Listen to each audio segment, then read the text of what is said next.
eh, pendidikan yang dalam pembelajarannya yang dilaksanakan di sekolah dengan tidak membuat peserta didik terpaksa dengan keinginan dari kurikulum yang berlaku. Dan pembelajaran tidak semestinya harus di dalam ruang kelas. Dan tenaga pendidik pengajarnya pun bisa kita manfaatkan dari masyarakat yang mempunyai keahlian bidang tertentu yang memang bisa menambah wawasan pembelajaran anak-anak selain dari Bapak Ibu guru yang ada di sekolah.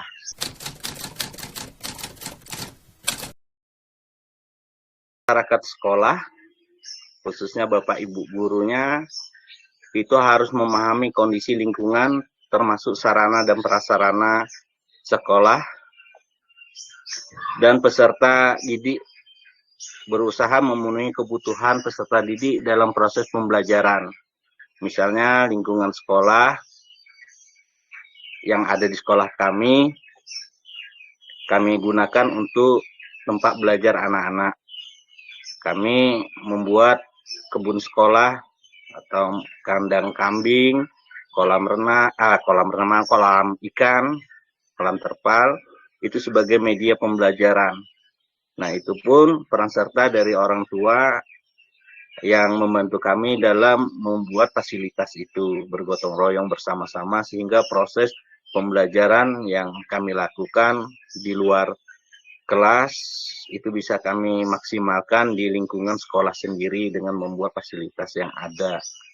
Nah, dan kemampuan dari peserta didik di bidang seni, olahraga maupun ekstrakurikuler lainnya juga sangat mendukung dengan kondisi lingkungan sekolah yang fasilitasnya kita bangun bersama-sama tanpa ada peran serta dari pemerintah pun kami tetap berjalan untuk memfasilitasi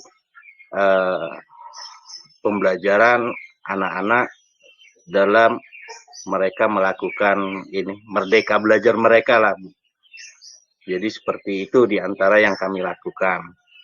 Memang itu merupakan satu konsep yang pernah kami dapat bersama WWM Indonesia, bagaimana melibatkan masyarakat, dunia usaha, tokoh-tokoh yang masyarakat pendidikan yang bisa mendukung program-program yang kami canangkan.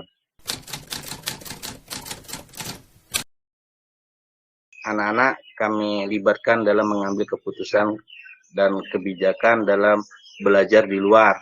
Misalnya kita belajar nanti kalau kita belajar di luar,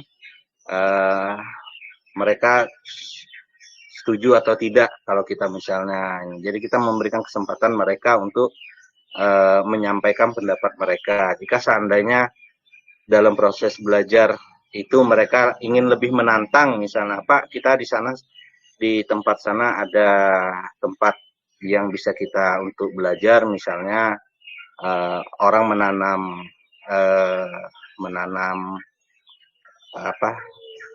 kacang, orang membuka lahan untuk menanam kacang itu.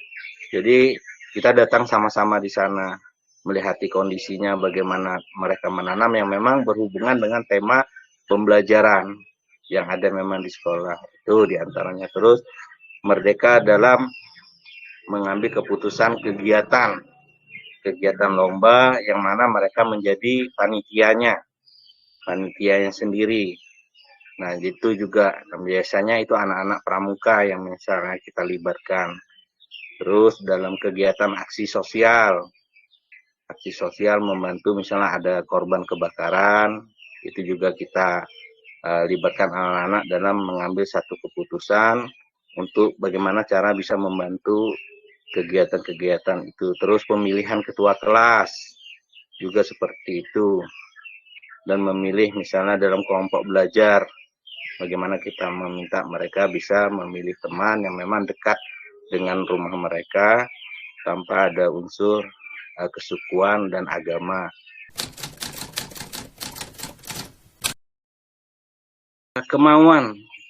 Kemauan dari tenaga pendidik, dari guru sendiri, Ibu. Kalau di tempat kami lah, karena saya merasakan dukungan dari masyarakat itu luar biasa. orang tua, tokoh masyarakat, pihak perusahaan dan sebagainya. Nah, itu sangat mendukung kegiatan-kegiatan yang ada di ini. Ketika kita ingin melakukan sesuatu yang baru, kadang-kadang kendala itu yang kita hadapi itu dari tenaga pendidiknya. Nah, artinya yang memang kadang-kadang merasa sesuatu hal-hal yang baru itu kayak memberatkan.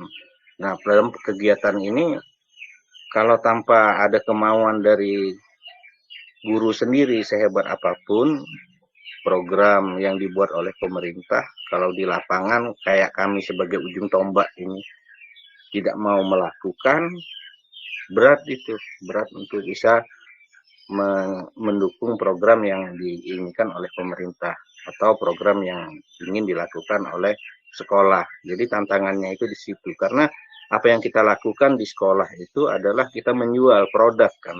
Produk yang kita lakukan terhadap anak-anak itu akan dirasakan oleh masyarakat di luar, oleh orang tua di luar, oleh orang tua murid.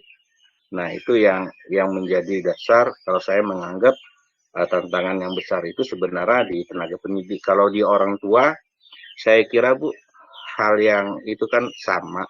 Kadang-kadang pembelajaran yang kita hadapi abad 21 ini kayak HP Android itulah.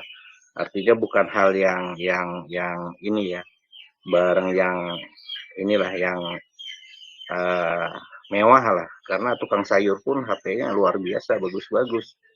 Nah, itu jadi masalah paket data dan sebagainya itu bukan kendala artinya hanya sebagian aja yang ini kan menganggap itu menjadi masalah.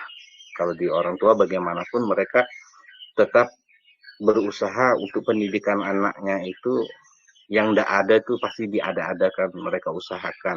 Tinggal bagaimana kita sebagai pendidik ini bisa membuka diri lah untuk menyesuaikan dengan keadaan sekarang ini, yang memang kita bukan lagi harus selalu menghadapi papan tulis dalam ruangan dan sebagainya. Sekarang kita ini harus dapat membuka diri bagaimana kita bisa menjadi guru yang bisa memotivasi anak-anak kita untuk lebih hebat daripada kita. Karena yang kita hadapi sekarang ini, zaman ini aja luar biasa kemajuan teknologinya, apalagi ke depan 10 atau 15-20 tahun ke depan mungkin lebih hebat dari sekarang ini teknologi yang akan kita hadapi. Jadi seperti itu intinya, tantangan yang dihadapi kalau saya sendiri merasakan di sekolah saya, ya kembali ke tenaga pendidiknya sendiri Bu.